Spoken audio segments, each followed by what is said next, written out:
This is lecture 7 in the Western intellectual political tradition. I'm going to call it the Enlightenment, Classics, and our Ecological Crisis. When most people think of the Enlightenment heritage, which really began about the 17th century, going up to the 19th century, it played a very significant role in reshaping how the West understood itself, how political institutions understood themselves, what learning and education was about, how religion came to understand itself different. It's a very pivotal period within Western cultural, intellectual, literary, philosophical, theological history. And there's a tendency to reduce it to just one perspective, as if the Enlightenment was dominated by one overarching way of seeing, of being, of understanding religion and politics and epistemology and many other ways. But it's a very complex phenomena as it unfolded through a couple of centuries.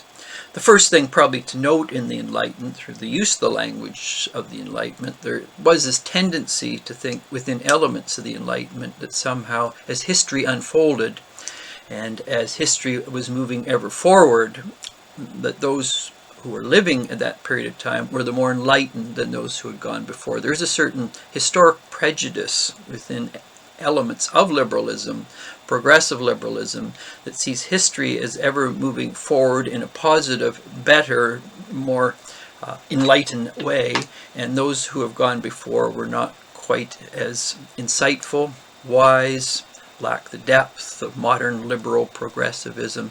So there's certainly this prejudice or prejudgment at work, even with the language of the Enlightenment. One should always be alert to, in terms of when you hear certain words, what are they signaling? What are they telling us about what is important, worth adhering to, genuflecting to, and what is worth leaving behind? And so there is a tendency in an element of the Enlightenment to see it as surfing the wave of the future, and that which has gone before is like a wave that has crashed on the seashore and is not really in any substantive sense worth learning too much about. But I want to look at three wings of the Enlightenment as it emerged within history, look at the conflicts within that, look at how they understood the classical tradition, which we're looking at in this semester, and then briefly, by way of conclusion, given the fires we're living with now and the smoke storm, as it's called, particularly the rampage of the fires in California, Oregon, and Washington, just look at the issue of global warming and how the classical tradition would understand some of these issues given their discussion of liberty and order, or structure and freedom, and how they would explain what we're living through at the present time as a natural consequence of liberty being misused and undermining meaningful order, and hence we are feeling and finding and living within the consequences of that. So to start part one then, the Enlightenment, three elements of the Enlightenment. The right wing of the Enlightenment, or what we would call the rationalist wing of the Enlightenment, or the scientific wing of the Enlightenment, took the position that the only way, legitimate and most meaningful way of knowing, was a rational, empirical, scientific way of knowing. And that particular approach would deliver objective information that one and all, through experiments, could confirm, and hence subjectivity as a way of knowing may be interesting but was irrelevant. This particular epistemology tended to priorize a certain understanding of reason, mathematics as a way of knowing, logic as a way of knowing, the five senses as a way of knowing, and what the five senses could verify or falsify. And as I mentioned earlier, this way of knowing delivered objective information that one and all could say yes to. This was seen as a counter to elements of religion which could not be verified and falsified through hard empirical methodology.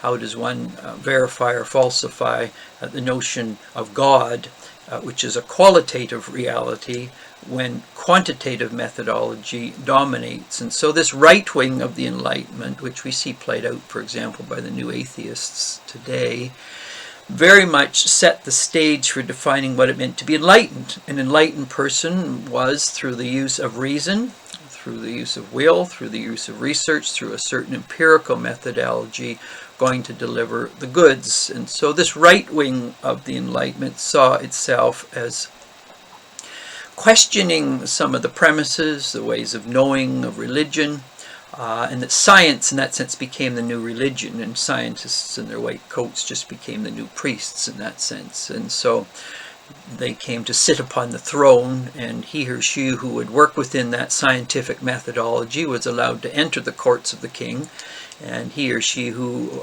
would not, that form of knowing colonized other ways of knowing. So it became an imperial methodology that essentially argued that there was a certain way of knowing, and outside of that reductionist way of knowing, these other ways of knowing may be interesting, but they were objectively irrelevant. The second point to note in the Enlightenment, which you get out of emerging people like Francis Bacon, Locke, and others, is that nature is a threat to what it means to be human. And there's a certain, obviously, legitimate argument in that.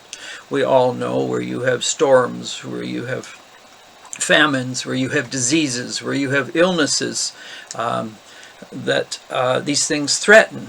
These things threaten people, their livelihood, their health, and if they're not dealt with adequately, then they lead to tragedy, they lead to suffering. And through the scientific methodology, the belief was that science in an external way, we could control nature's diseases and illnesses, through proper research into the human body and viruses and bacteria and many of these other things.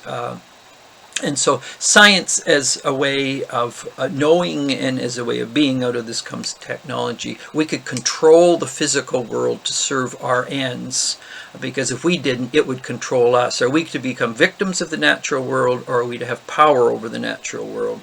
So the Enlightenment was also very much about a way of knowing, and that way of knowing was to fold into a way of not only controlling nature, so humans would not be the victims of nature's famines, floods, diseases, whatever. And so these two elements in the Enlightenment, and out of this certain extreme, say Bacon's New Atlantis, and there's many other works, there was a certain belief that science was going to bring in a better world than that which had existed before. Now, this rational way of knowing, and humans in relationship to nature, which was usually a confrontational one, because it was nature that threatened human health, human stability, became dominant in one element of the Enlightenment. And there were certain key thinkers, obviously, which were apologists for this way of knowing. Most people think the Enlightenment, they think the rationalist scientific way of knowing. Now, the dilemma of that way of knowing, of course, it censors out, it marginalizes, it deletes, depending on which thinker one is dealing with, alternate ways of knowing, by basically arguing that these are subordinate, they're irrelevant, they may be subjectively interesting, but they don't objectively deliver the goods we need for a healthy civilization, society, whatever. Out of this, there came a rebellion, which was called the Romantic Wing of the Enlightenment. The Romantic Wing of the Enlightenment argued that intuition, imagination, myth, parable, story were very significant ways of knowing also. And psychology, there's the unconscious, there's the subconscious.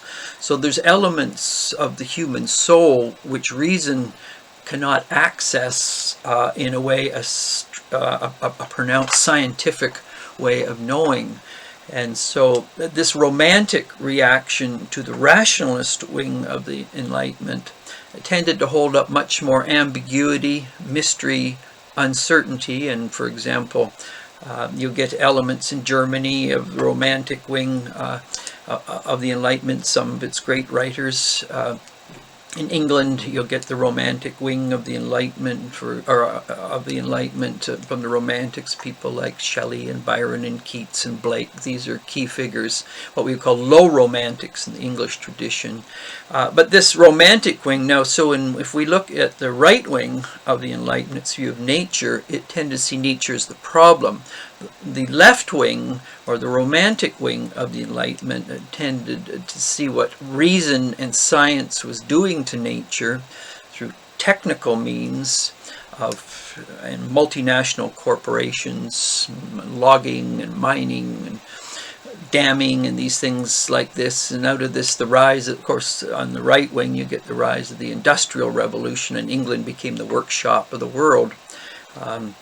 England, for example, in the north, you get the Lake District poets who saw the pollution that was belching out of the north in Manchester and Liverpool and places like this. And so the Lake District to the west was the heartland of the Romantic tradition, with its more idealized view of nature, that there is much good in nature, and to the degree we pollute it, we destroy it, it is going to boomerang back on us. And in that sense, the Romantics, whether in Germany or France or Scandinavia or Italy or Spain or England, they understood very clearly if nature is merely seen as a thing we manipulate for our services, our profit, our wants, our swollen appetites, eventually nature will swing around and we're going to feel the consequences of that. So the romantic wing of the Enlightenment had a much more sensitive, appreciative understanding of nature, which in one sense was just the flip side of the rationalist wing of the Enlightenment, which was nature is threatening, it's dangerous. If we don't control it, manipulate it to serve us, we're going to be the victims of it.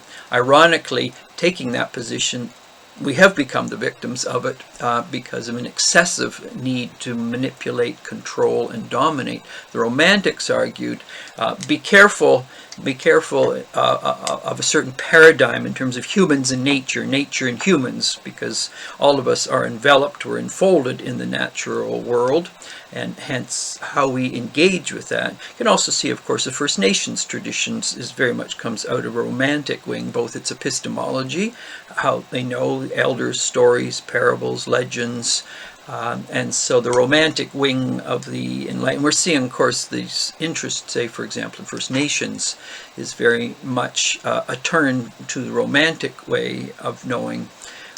And so a different way of knowing, and also a very different attitude to nature. And so between the rationalist wing of the Enlightenment and the romantic, you have two different ways of knowing, and then you have two different attitudes towards nature. The centrist wing of the Enlightenment was what we would call the humanist wing of the Enlightenment. We can see that obviously in the great German humanists like Kant or Johann Goethe, for example. The high romantics in England like Wordsworth, Coleridge, Southey. These are people that argued, their question always is, what does reason in the scientific sense reveal, but what does it conceal? And what happens if we only see nature as an object to exploit, control for the purpose of profit? What's likely to be the implications of that? So their question is, what is the good of the right wing of the Enlightenment? What are its blind spots? It becomes Cyclops-like in some ways. It sees with one eye. It's what William Blake called single vision, or horizon, in his great myth. The humanists then also turned to the romantic wing of the Enlightenment and argued, what is the good of myth, of legend? What does it reveal? The imagination, the intuition, the feelings. What do they tell us that rationalism conceals from us? So as an epistemology, the humanists were very concerned with what the romantic wing. Also the romantics' view of nature. What does that reveal? What does that reveal to us? And so the humanist wing of the Enlightenment, which you see in his own way in someone like Hegel, Hegel in Germany trying to synthesize the two, Kant in Germany doing that, as I mentioned, some of the high romantics in England, obviously in Portugal, Spain, Scandinavia, France, these other places, you get these thinkers are doing the same thing. So there are three wings to note here, what I'm saying, in the Enlightenment tradition. So this is important to get, because most people, when they're studying the Enlightenment, it's made appear as if Enlightenment just equals science, rationalism, certain views of nature, and that we now, as we see the negative impact of that on soul, society, people, cultures, civilizations, we're moving beyond the rationalist, scientific, what are sometimes called the logocentric way of knowing. But in fact, this questioning of a one-dimensional way of knowing was going on in the Romantic reaction as well as the Humanist Wing. Probably the best Canadian who's thought through that deeply would be Charles Taylor and his big works on the Enlightenment and secularism. And so any reading of either Taylor's shorter works or his much bigger works is very much a subtle and nuanced reflection on the Enlightenment modern project, both its pro, its contra, its insights, and perhaps some of its problematic tendencies if one goes too far down one direction or the other. Now let me move on briefly to part 2 here, the Enlightenment and the classical tradition. So if we see the right wing of the Enlightenment is very much given to logic, to an empirical way of knowing, mathematics. Many of the right-wing thinkers of the Enlightenment turn very much to people like Aristotle. Aristotle's work on logic, Aristotle's interested in empiricism, early form of science, the Pythagorean tradition, of course with numbers and mathematics. And so the Enlightenment turn to the classical tradition was a turn much more to what we would call the hard sciences. And so in that sense, the classical tradition of Greece was seen as a forerunner, a pioneer of modern Enlightenment, rationalist, scientific thinking, and both elements of the pre-Socratics, as I mentioned, the Pythagorean tradition, and then the turn to logic and the sciences of an Aristotle. So Aristotle was seen as probably the most mature of the classical thinkers that Enlightenment thinkers would draw from in terms of. I might also add this Enlightenment tradition, not only its progressive view of history, but it also had a comedic view of history. So not comedy as in telling jokes, but comedy as we are building a better world, and it's going to be a happy ending, as it were, for one and all.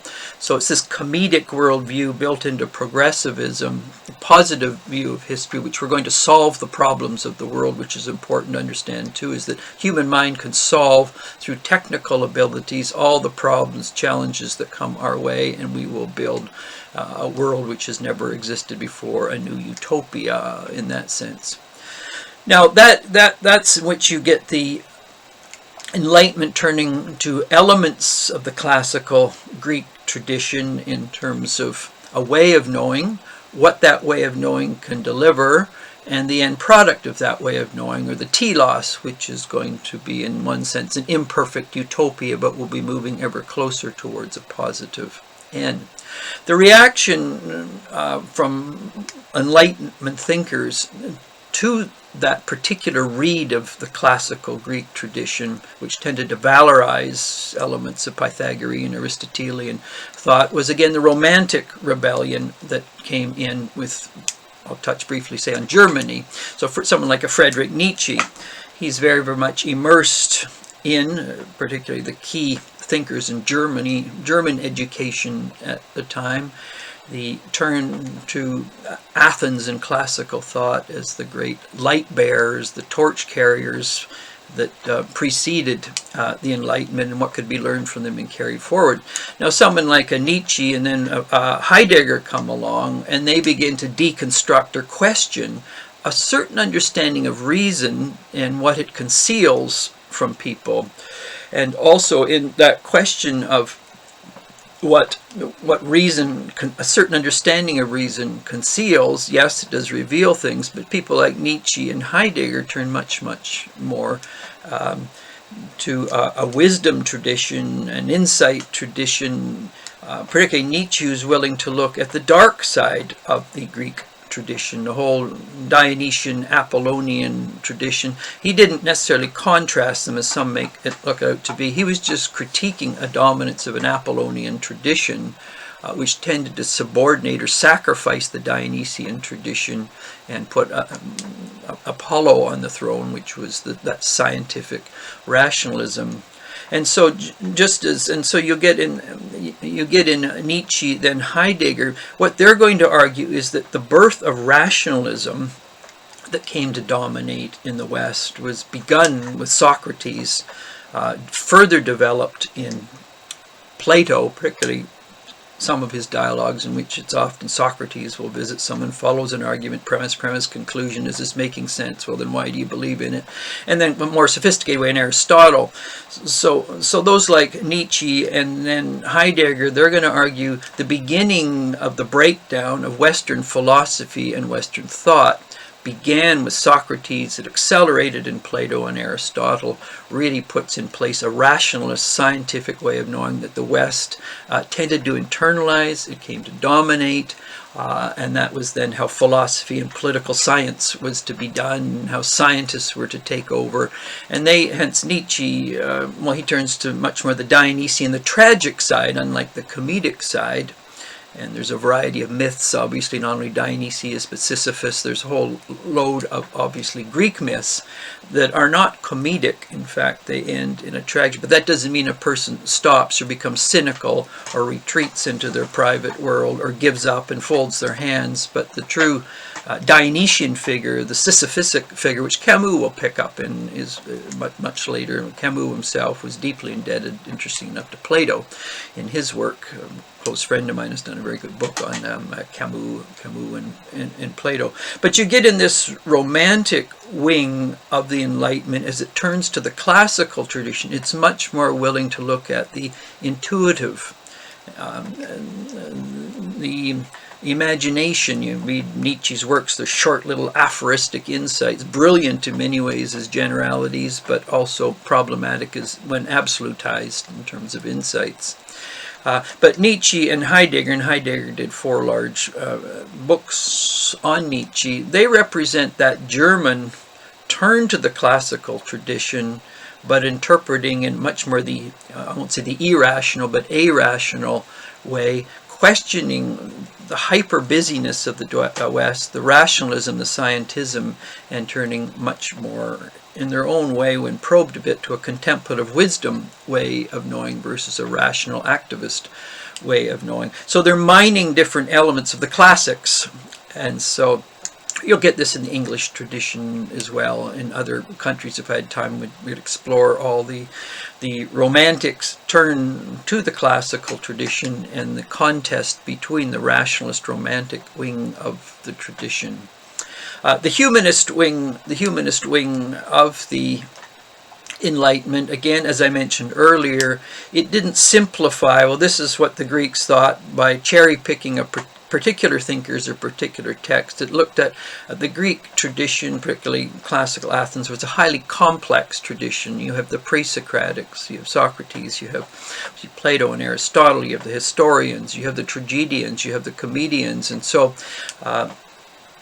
and you have the great myths, multiplicity of myths, and so the danger is to take one wing of a tradition and say that defines them, and then we draw from that without saying, no, if you're going to draw from the classical tradition, then it's as complex. It's not a homogeneous civilization, no more than any civilization is homogeneous. And so the humanist wing of the Enlightenment, when it turned to the classical tradition, was quite willing to recognize that classical Greek thought was as layered and as subtle and as sophisticated and as oppositional with one another and question one another. This is what dialectical thinking is about, as any modern Enlightenment tradition. And so to reduce the Enlightenment or to reduce classical thought to a simple formula or cliche is to distort very, very much. Now let me just conclude briefly here with the, I've touched on the Enlightenment, 3 versions of it. The Enlightenment, the 3 versions read of the classics, but just lightly touch down on our ecological crisis today. We've been living through intense, tragic fires coming from the south. The smoke has been coming up to BC, and obviously huge fires in Portugal right now, Brazil. So this is just not a West Coast phenomenon. And many will argue that there have always been fires on the West Coast, and that's part of a natural purging and cleansing of forests. But this is at a much higher level. Some have called this the great smoke storm of the 2020, in which we've been blanketed in very unhealthy smoke. So out of this is global warming. So where does global warming come from, and how would the classic tradition understand this? Well, they have a certain view of nature. word is here called physis. Nature has a structure, and as humans in nature, because we, as I mentioned earlier, we do live in nature, and nature lives in us. No one can get away from living in the natural world.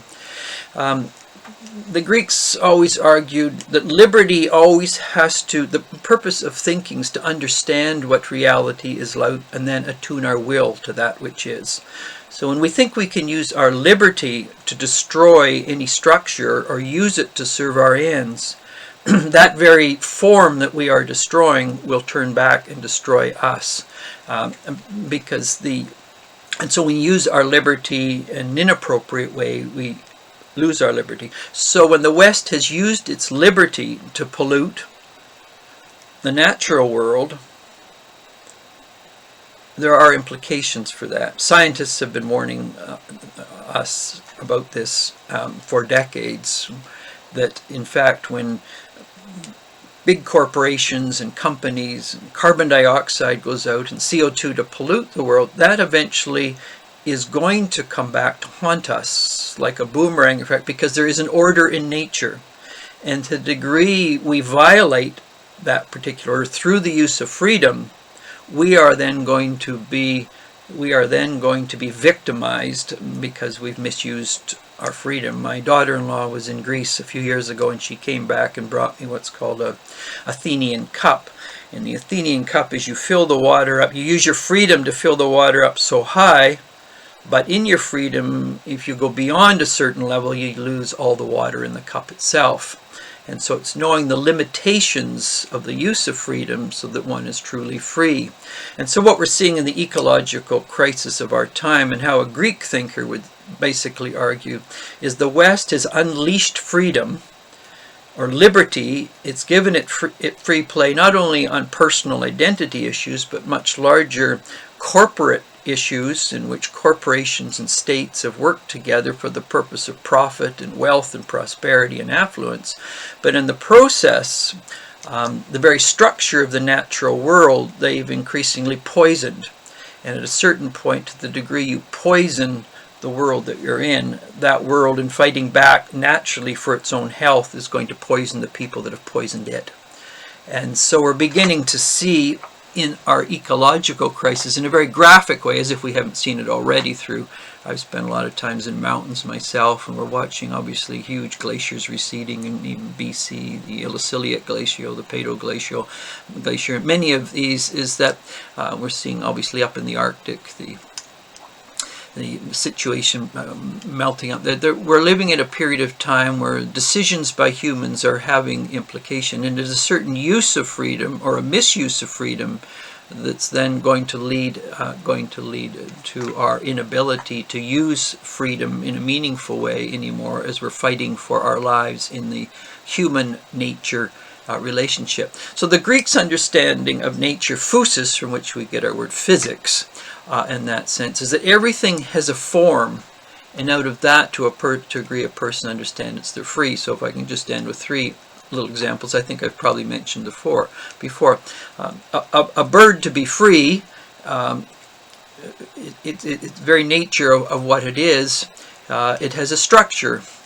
Nature of that bird, as long as it stays in the air, it's safe. If the bird had consciousness and said, I'm going to use my freedom to go into the water and stay there, it would be free to do that, but it wouldn't be free to be a live bird. A fish could say, if it was conscious, it could basically say, I'm going to use my freedom to jump out of the water and stay on the land as long as I want. Well, of course, it's free to do that, but then it's not free to be a live fish, because the nature of a fish just is the nature of a bird. A person who's taking this course, for example, could say, I'm going to use my freedom not to do any of the reading. I'm not going to write any of the essays. Of course, a person's free to do that, but then they're not free to pass the course. There is a form, there is a structure. And to the degree we know the form of something, or the physis, or the nature of something, we're free. To the degree we do not know that, and we use our freedom in an irrational way, inevitably there are consequences, and we lose our freedom.